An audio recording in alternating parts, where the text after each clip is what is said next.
శుక్లాంబరధరం విష్ణుం శశివర్ణం చతుర్భుజం ప్రసన్నవదనం ధ్యాయేత్ సర్వవిఘ్నోపశాంతయేత్. గురుర్బ్రహ్మా గురుర్విష్ణుః గురుర్దేవో మహేశ్వరః గురుః సాక్షాత్ పరబ్రహ్మ తస్మై శ్రీగురవే నమః.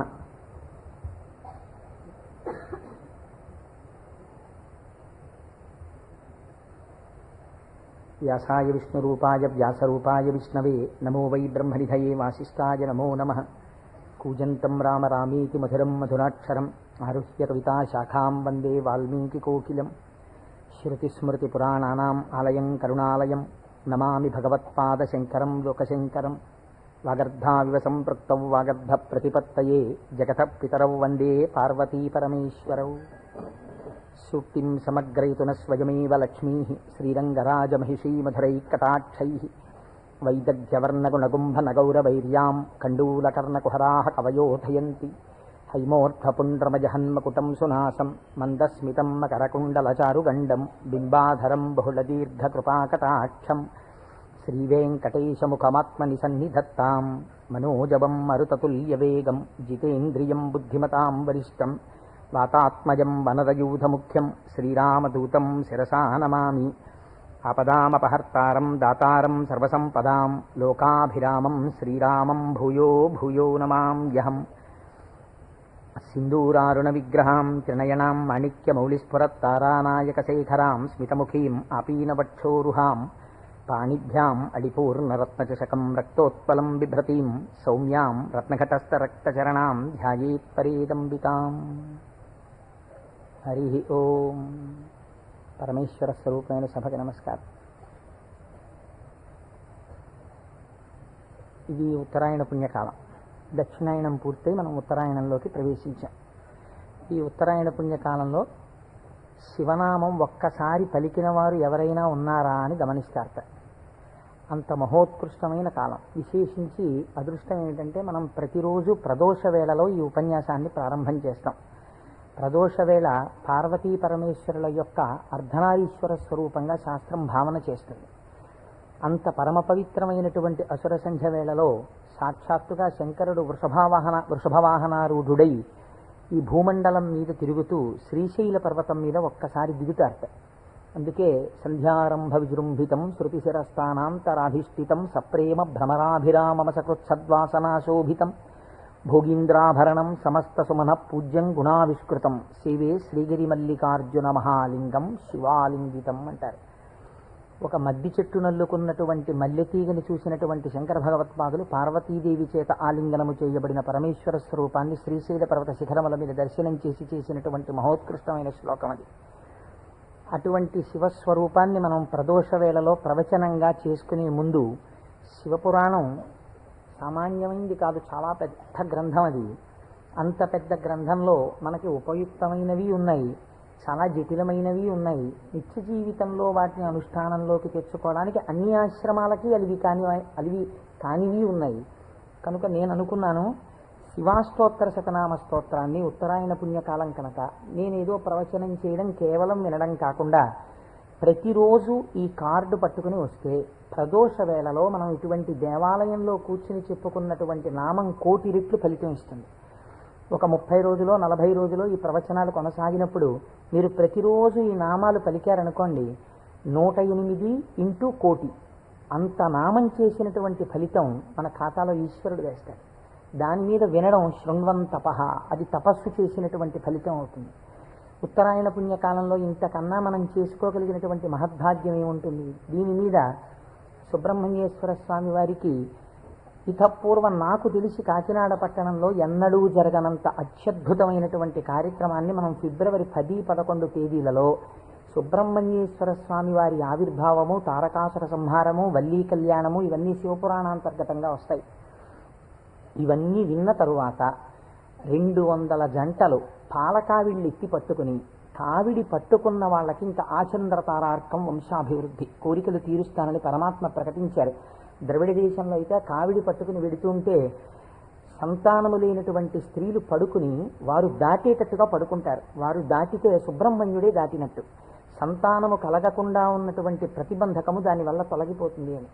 అటువంటి ఉత్సవం నాకు తెలిసి జరగలేదు. పెద్దలు పూర్వం ఎవరైనా చేసి ఉండవచ్చు. అటువంటి ఉత్సవాన్ని మనం ఫిబ్రవరి 11వ తారీఖున చేసుకోబోతున్నాం ఇక్కడ.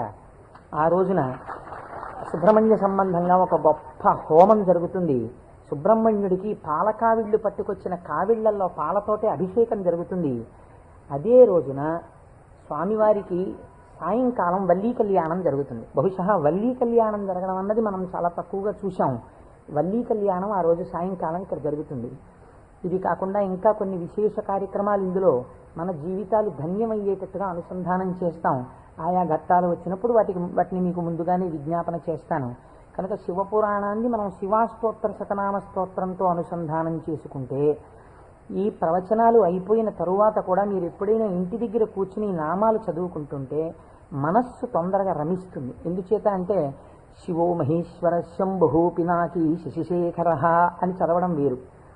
శివ అనగానే మొదటి నామం దగ్గర మీకు కొన్ని విషయాలు జ్ఞాపకానికి వచ్చాయనుకోండి, మనస్సు ఏమవుతుందంటే అటు ఇటు వెళ్ళదు, అందులోకి వెళ్ళిపోయి ఏదో ఒక నామంలో ఒక ఘట్టం ఏదో మీకు జ్ఞాపకం వచ్చి దాని గురించి ఆలోచిస్తూ మీరు నామాలన్నీ చదివేశారనుకోండి, ఇప్పుడు మీరు 108 నామాలు దీక్షతో తపస్సుగా చేసిన ఫలితం వస్తుంది.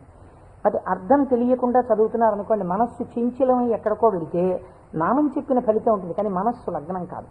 మనస్సును కూడా ఏకీకృతం చేసేటటువంటి ప్రయత్నంలో భాగంగా శివమహాపురాణాన్ని శివాస్తోత్ర శతనామ స్తోత్రంతో అనుసంధానం చేస్తే మనందరికీ ఎక్కువ ప్రయోజనకరంగా ఉంటుంది అని నాకు అనిపించింది.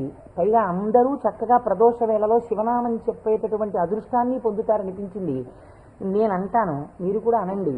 ఇది అయిన తర్వాత నేను ప్రవచనం ప్రారంభం చేస్తాను. ఇవాళే కాదు, ప్రతిరోజు. ఇవాళంటే కొద్దిగా మనకు ప్రారంభం కాబట్టి ఆలస్యం అయింది, రేపటి నుంచి అలా ఉండదు ఖచ్చితంగా. ఎందుకంటే ప్రదోష వేళలో ఈ నామాలు చదవాలి కాబట్టి 6:30 అయ్యేటప్పటికి నామాలు చదవడం ప్రారంభం చేసేస్తాం. ఎందుకంటే ప్రదోష వేళలో చదివినటువంటి దాని ఫలితం మీరు శివమహాపురాణంలో విందురు గాని దాని శక్తి ఎలా వెళ్ళిపోతుందో చూద్దురు గాని.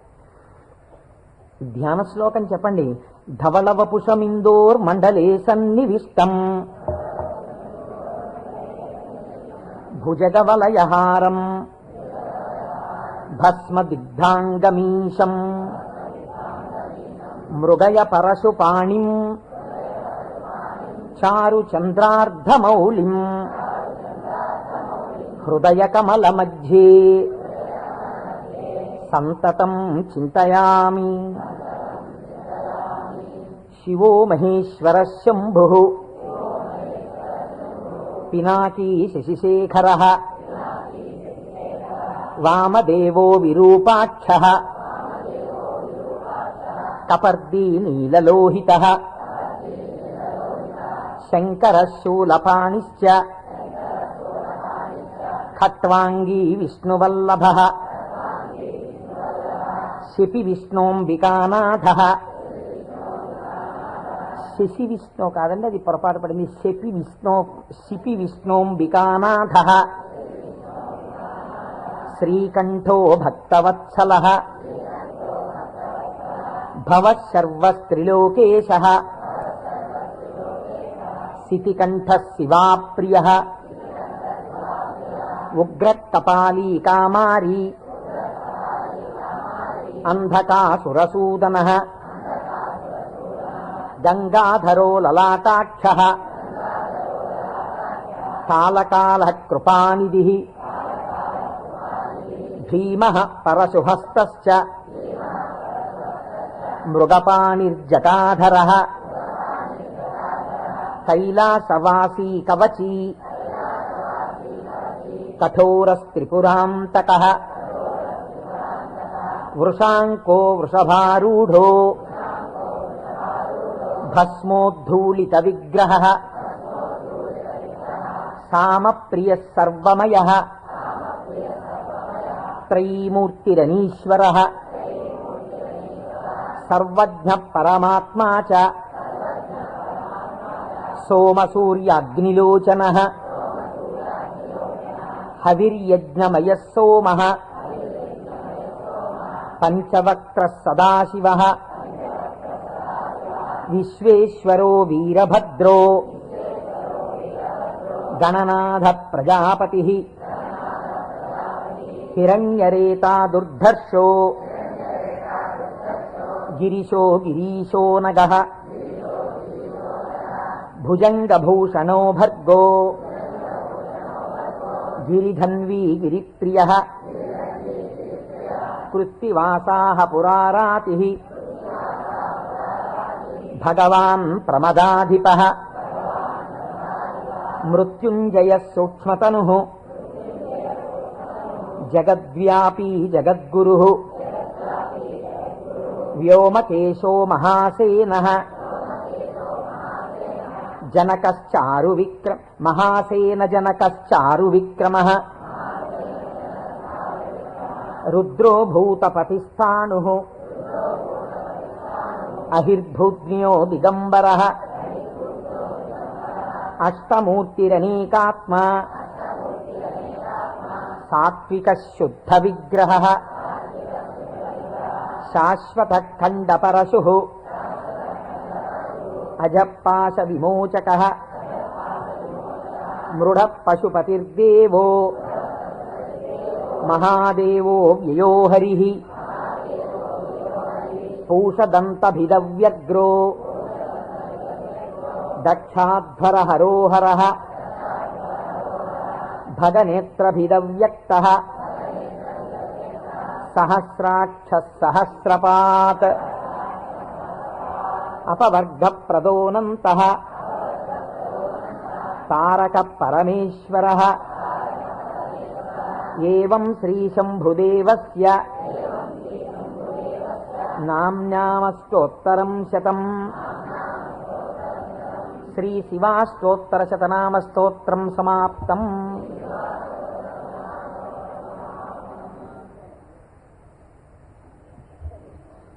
హరి ఓం.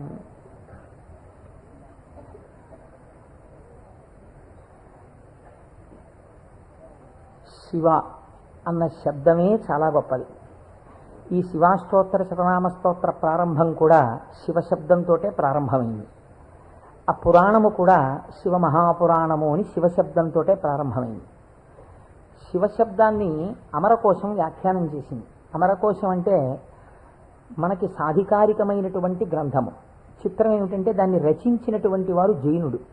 అమరసింహుడు అనబడేటటువంటి ఒక జైనుడు ఆయన అమరకోశాన్ని రచించి దానితో పాటుగా అనేక గ్రంథాలని రచించారు. కానీ వారు శంకర భగవత్పాదాచార్య స్వామి వారితో వాదనకి దిగినప్పుడు శంకరుల చేతిలో ఓడిపోయారు. ఓడిపోయినప్పుడు ఆయనకి బాధ కలిగింది. నేను శంకరాచార్యుల వారి చేతిలో ఓడిపోయాను కనుక నేను రచించినటువంటి గ్రంథములన్నీ కూడా పనికిమాలినవైపోయాయని ఆయన ఆ గ్రంథములన్నింటినీ తగలబెట్టేశారు. తగలబెట్టేసినప్పుడు శంకర భగవత్పాదాచార్య స్వామి వారికి తెలిసి, వారు బహు కారుణికులు, కారుణ్యమూర్తి శంకరులంటే, వారు గబగబా వచ్చి, ఎంత పని చేశావయ్యా, గ్రంథాలను ఎందుకు తగలబెట్టేశావు అని ఉన్న ఒకే ఒక గ్రంథం, మిగిలిపోయినటువంటి గ్రంథం అమరకోశం. అమరకోశానికి ఉన్నటువంటి గొప్పతనం ఏమిటంటే అది మన సనాతన ధర్మములకు సంబంధించినటువంటి నామముల విషయంలో ఏ పక్షపాతం లేకుండా చక్కగా శృతి ఎలా ప్రతిపాదించిందో, స్మృతులు పురాణములు ఎలా ప్రతిపాదించాయో తాత్వికమైనటువంటి విషయాల్ని, నామములకు అనేకమైన విషయములకు ఉండేటటువంటి అర్థాలని అలా ప్రతిపాదన చేశాడు అమరసింహుడు. దాన్ని అమరకోశము అని పిలుస్తారు. మనం ఏదైనా ఒక విషయాన్ని ప్రతిపాదన చేసే ముందు సాధారణంగా ఒక్కసారి అమరకోశాన్ని చూస్తూ ఉంటారు. శివశబ్దాన్ని అమరకోశం వ్యాఖ్యానం చేసింది. శివ అన్న మాటని ఏ విధంగా మనం అర్థం చేసుకోవలసి ఉంటుంది అంటే, అమరకోశంలో దాని గురించి అనేక రకాలైనటువంటి అర్థాలు చెప్పారు. అసలు ఈ అర్థం ఏమిటో మీకు తెలిస్తే తప్ప, లేదా నాకు తెలిస్తే తప్ప, మనం దాని గురించి కొద్దిగా అర్థం చేసుకునే ప్రయత్నం చేస్తే తప్ప అసలు శివ అనేటటువంటి నామానికి ఉన్న అర్థం తెలియదు. ఎందుకంటే శివ శివ అని రెండు శబ్దములు మనకి లోకంలో నానుడిలో ఉన్నాయి. శివ అంటే శంకరుడు, శివ అంటే పార్వతీదేవి, ఆయన యొక్క శక్తి స్వరూపం. శివ అంటే అమరకోశం అంటుంది, శామ్యతి పరమానంద రూపత్వ నిర్వికారో భవతీతి శివ. నిర్వికారుడై, నిర్వికారుడు అంటే మనకి వికారములు ఉంటాయి. నేను తరచూ మీకు ప్రస్తావన చేస్తుంటాను, ఈ జగత్తులో ఉన్నటువంటి సమస్త ప్రాణులకు, సమస్త జీవులకు 6 వికారములు ఉంటాయి. ఇవి షడ్వికారములు అంటారు. కాలములో ఏదైనా వచ్చిందనుకోండి, దానికి పుట్టినటువంటి తేదీ అని ఒకటి ఉంటుంది. పుట్టిన తేదీ అన్నది పడినది అంటే మీరు ఒకటి గుర్తుపెట్టుకోవాలి, అది షడ్వికారములకు లోనైపోతుంది. ఈ భావన మీ మనస్సులో బాగా రూఢమైందనుకోండి, బాగా పూనుకుందనుకోండి, అసలు సగానికి సగం లోకం పట్ల ఉండేటటువంటి తాదాత్మ్యత తగ్గిపోతుంది. ఇది కేవలం వినడానికి విన్నారనుకోండి, దీని వలన వచ్చేటటువంటి ప్రయోజనం తక్కువగా ఉంటుంది. ఇది బాగా లోపల జీర్ణమైందనుకోండి, మీకు అనేక విషయాలు అర్థం అవుతాయి. మీరు ఒక్కసారి గమనించండి, షడ్వికారములలో ఇక పూర్వం మీరు ఆ వస్తువుని చూడలేదు, కానీ ఆ వస్తువు, ఆ ప్రాణి, ఆ జీవుడు ఒకానొక కాలమునందు ఈ లోకములో పుట్టింది. కాబట్టి ఇప్పుడు దానికి జన్మము అన్న తేదీ ఒకటి వచ్చింది కాలంలో. సరే, కాలం అన్నది యథార్థమా అంటే బీజస్యాంతరివంకురో జగదిదం ప్రాంగ్ నిర్వికల్పం పునః మాయా కల్పిత దేశకాల కలనా వైచిత్ర చిత్రీకృతం అన్నారు శంకరాచార్యుల వారు. ఆ తత్వ పరిశీలనాన్ని పక్కన పెడితే ఒక జన్మ తేదీ ఉంది. ఈ జన్మ తేదీలో ఒక ప్రాణి కనపడగానే శాస్త్రం అంది 6 విషయాలు గుర్తుపెట్టుకో. ఇత పూర్వము లేనిది పుట్టినది. పుట్టినది మీరేమనాలి? ఎవరో పిల్లాడు పుట్టాడు, వాడు ఏడుస్తున్నాడు, పిల్లాడు ఉన్నాడండి. పుట్టిన పిల్లాడు ఏడవలేదు. అయ్యో ఏమిటి పిల్లాడు ఏడవట్లేదు అని కదిపి చూశారు.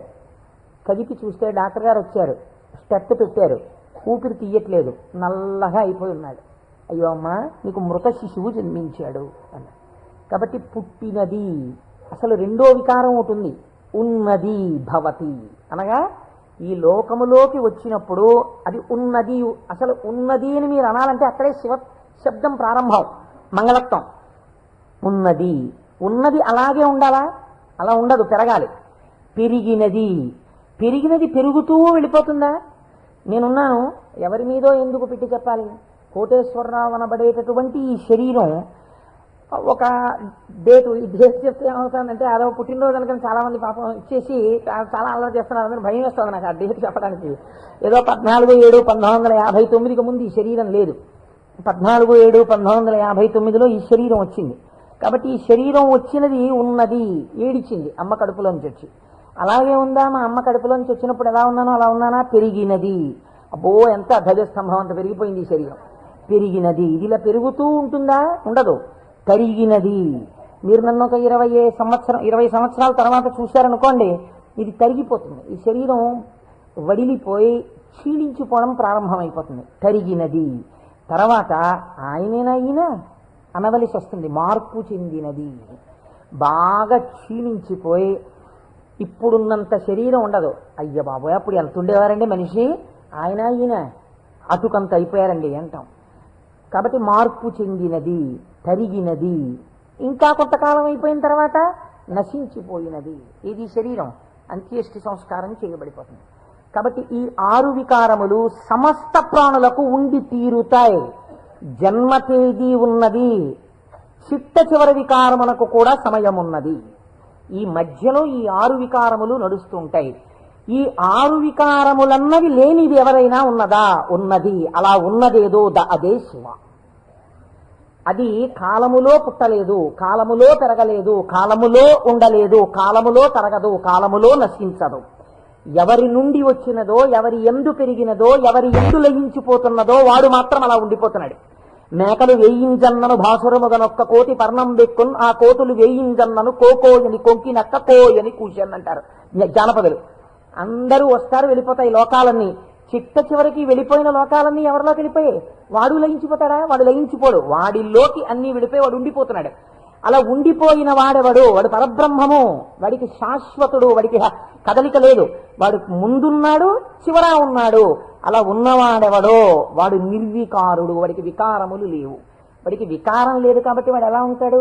వాడి జుట్టు తెల్లబడదు కదండి, వాడికి ముసలితనం లేదు, కాలము లొంగదీయలేదు. కాబట్టి ఇప్పుడు వాడు నిత్య యవ్వనుడు. అందుకే శివుడి గురించి చెప్పినా, అమ్మవారి గురించి చెప్పినా మనం ఏం చెప్తామంటే నమశివాభ్యాం నవయవ్వనాభ్యాం అంటాం. ఈ శ్లోకం మా ముత్తాత గారు చెప్పారు, అప్పుడు నవయవ్వనులే వాళ్ళు. మా తాతగారు చెప్పారు, అప్పుడు నవయవ్వనులే వాళ్ళు. మా ముత్తాత గారు వెళ్ళిపోయారు, మా తాతగారు వెళ్ళిపోయారు, మా తండ్రి గారు చేశారు కొంతకాలం ఆ శ్లోకాలు. మా తండ్రి గారు వెళ్ళిపోయారు, ఇప్పుడు నేను చేస్తున్నాను. నేను చెప్పిన నమశివాభ్యాం నవయవ్వనాభ్యాం పరస్పరాశ్లిష్టవపుత్తరాభ్యాం. అదేమిటంటే మా ముత్తాతగారు, తాతగారు, తండ్రి గారు, నేను 4 తరాలు మారిపోయాయి, ఇంకా నవయవ్వనాభ్యామేనా? ఆ శ్లోకం మార్చద్దా? వృద్ధాప్యం రాదా? రాదు. ఎందుకు రాదు? మీరు కాలమునకు వశులై కాలమునందు మార్పు మీకు వస్తుంది. కాలస్వరూపములో మీ యందు మార్పులు తెచ్చేవాడెవడున్నాడో వాడు మార్పునకు అతీతుడుగా సాక్షిగా ఉన్నాడు. కదిలే వస్తువుకి కదలని వస్తువు ఆధారమై ఉంటుంది. మీరు బాగా జ్ఞాపకం పెట్టుకోండి. కదిలే వస్తువుకి గడియారానికి ఉన్నటువంటి పెంజూలం ఊగాలనుకోండి, పెంజూలంని పట్టుకున్నటువంటి స్ప్రింగ్ ఊగకూడదు. స్ప్రింగ్ కూడా ఊగడం మొదలెట్టింది అనుకోండి, ఇంకేంటి అలా ఊగదు. స్ప్రింగ్ నిలకడగా ఉంటుంది, పెంజూలం ఊగుతూ ఉంటుంది. ఒక కదిలే వస్తువుకి ఒక కదలని వస్తువు ఎప్పుడూ కూడా ఆధారమై ఉంటుంది. వికారములు కలిగిన జగత్తుకు ఏది వికారములకు అతీతమై ఉన్నదో అది ఆధారమై ఉన్నది. దాని యందే ఈ సమస్త జగత్తు పుట్టి పెరిగి లయించుచున్నది. అటువంటిదేదో అది వికారాతీత స్థితి కలిగినటువంటి పరబ్రహ్మము. దానిని నువ్వు ఒక నామవాచకంతో పిలవాలనుకుంటే శివ అని పిలవవచ్చు. కాబట్టి ఇప్పుడు శివశబ్దం ఎవరిని చెప్తోంది? పరబ్రహ్మాన్ని చెప్తోంది. ఇప్పుడు ఆయన ఎలా ఉంటారు?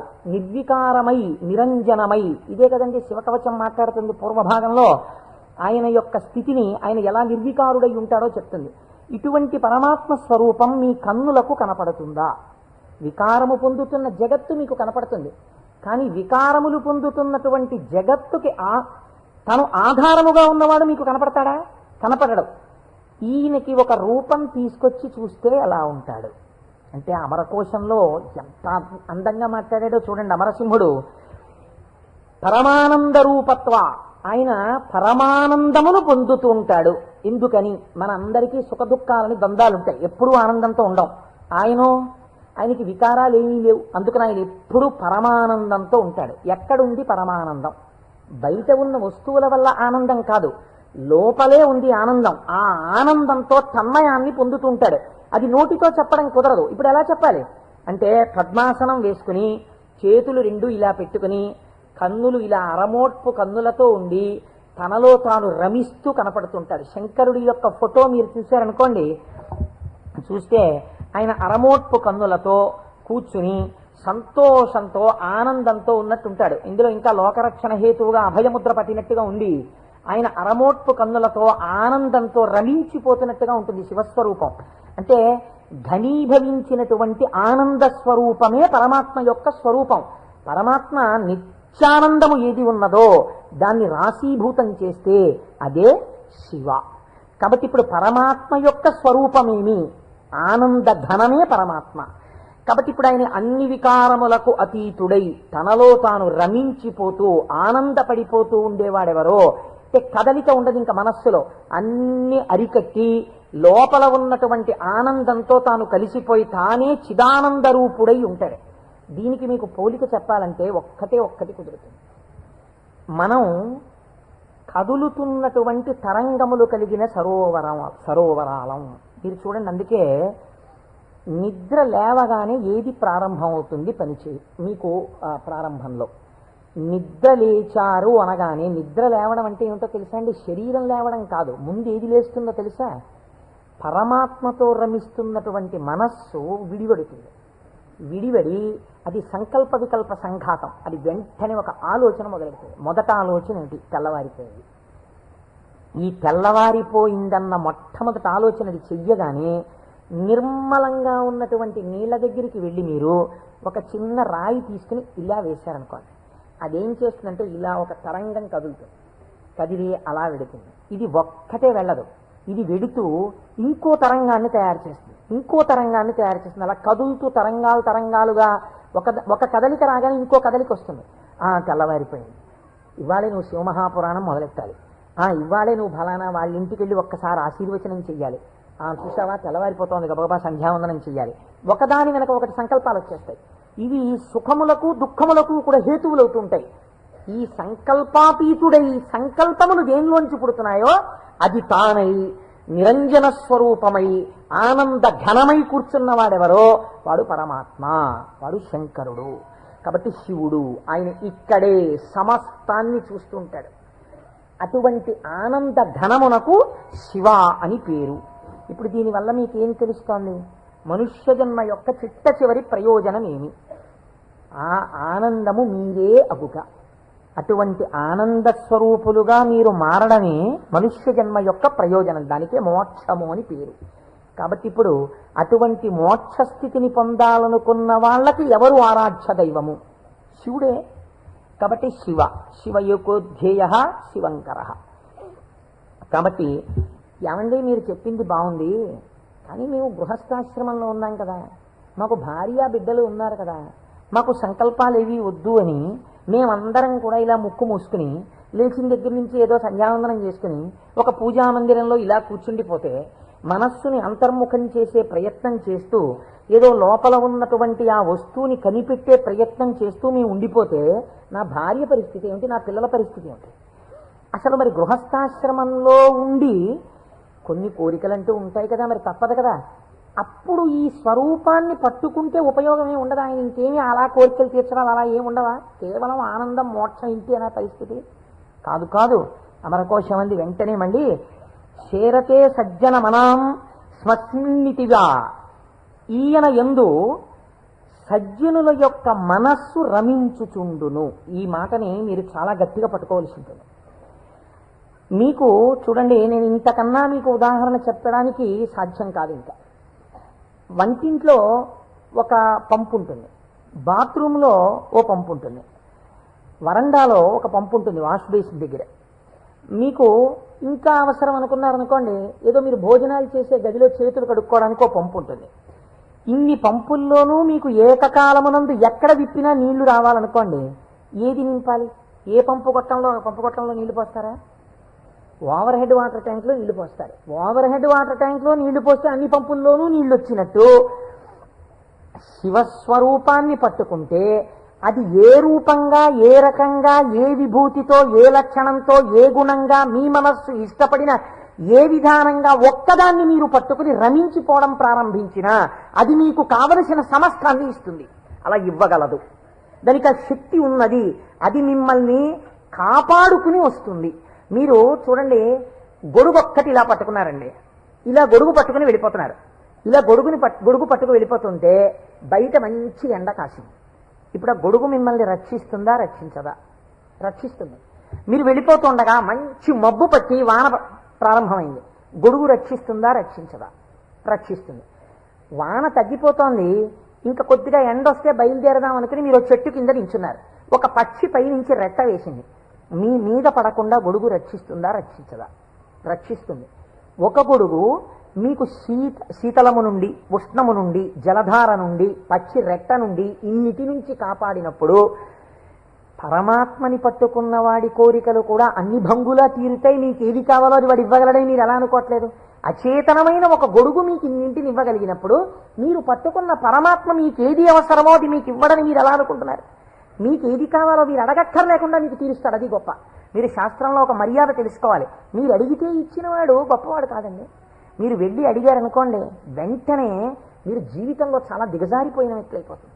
ఒకరి దగ్గరికి వెళ్ళి, అయ్యా నాకు ఇది లేదండి, నన్ను మీరు కొంచెం అనుగ్రహించి నాకు ఇది కలిగేటట్టుగా మీరు చెయ్యండి అని అడిగారనుకోండి, వాచికంగా నోరు విప్పి ఒకరి దగ్గరికి వెళ్ళి నాకు ఇది ఇప్పించండి అని అడిగినప్పుడు ఆత్మహత్యా సదృశమే. వాడు చచ్చిపోయినంత బిడియపడిపోతాడు.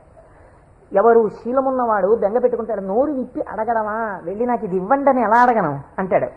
అడగలేడు. అందుకే మనకి పూర్వకాలంలో మీకు తెలుసో తెలీదో, మీసంలో ఒక వెంట్రుక తాకట్టు పెట్టి అప్పు తెచ్చుకునేవారు. మీసంలో వెంట్రుక తాకట్టు పెడితే అప్పు ఇవ్వడం ఏంటండి? అంటే వాళ్ళ రోషానికి చిహ్నం అది. ఎన్నడూ నేను ఒకరిని చెయ్యి అడగలేదురా, చెయ్యి జాపి అడగలేదు. అటువంటి వాణ్ణి నిన్ను అడుగుతున్నాను. నేను ఇంత సిగ్గుపడిపోయానడానికి ఉదాహరణ ఏమిటో తెలుసా? ఈ వెంట్రుక ఒకటి నీ దగ్గర పెట్టుకో, మళ్ళీ తీర్చిన నాడు ఈ వెంట్రుక తీసుకెళ్తాననేవాడు. వాడి రోషానికి, వాడి శీలానికి ఆ వెంట్రుకని ప్రాతిపదికగా తీసుకుని అప్పిచ్చేవారు పూర్వం. అందుకే నా మీసంలో వెంట్రుక తాకట్టేశాననేవారు పూర్వం. కాబట్టి ఒకరి దగ్గరికి వెళ్ళి అడగడం అంటే అంత చిన్నతనం. పరమాత్మ అయినా మిమ్మల్ని అలా చిన్నబుచ్చి ఇస్తాడని మీరు ఎలా అనుకుంటున్నారు? గొడుగు పచ్చిరెట్ట నుంచి నన్ను కాపాడు, వాన పడితే కాపాడు, ఎండగా ఉంటే కాపాడు, పై నుంచి ధూళి పడకుండా కాపాడు, ఓ గడుగా నన్ను రక్షించు అని మీరంత స్తోత్రం చేసి వేసుకుంటున్నారేంటి? ఇలా విప్పిలా పట్టుకుంటే అంతే రక్షించేయడం దాని ప్రయోజనం. అలా మీరు శివస్వరూపాన్ని పట్టుకుంటే, ఎలా పట్టుకున్నా సరే, అంటే ఎలా పట్టుకోవాలండి? అభిషేకాలు చేయాలా, పూజలు చేయాలా, లేకపోతే దాని స్వరూపం బాగా తెలుసుకోవాలా, అర్థం అవ్వాలా? కాదు. మీ మనస్సు ఏదో ఒక విషయంలో రమించింది అంతే, అది చాలు. మిమ్మల్ని మీకు రక్షణ కల్పించడానికి అది హేతు అవుతుంది. మీకు నేను ఒక ఉదాహరణ చెప్తాను, మీరు దాని వలన దీని వ్యాఖ్యానాన్ని బాగా పట్టుకోగలుగుతారు. నాయనార్లని మళ్ళీ నేను ఏదో లౌకికమైన ఉదాహరణ ఎందుకు తేవాలి, మనకి 63 నాయనార్లు ఉన్నారు. అంటే శివుని యొక్క అనుగ్రహము చేత తరించిపోయిన మహాపురుషులు. ఆ 63 నాయనార్లో గుగ్గుల కలయ నాయనార్ అని ఒక ఆయన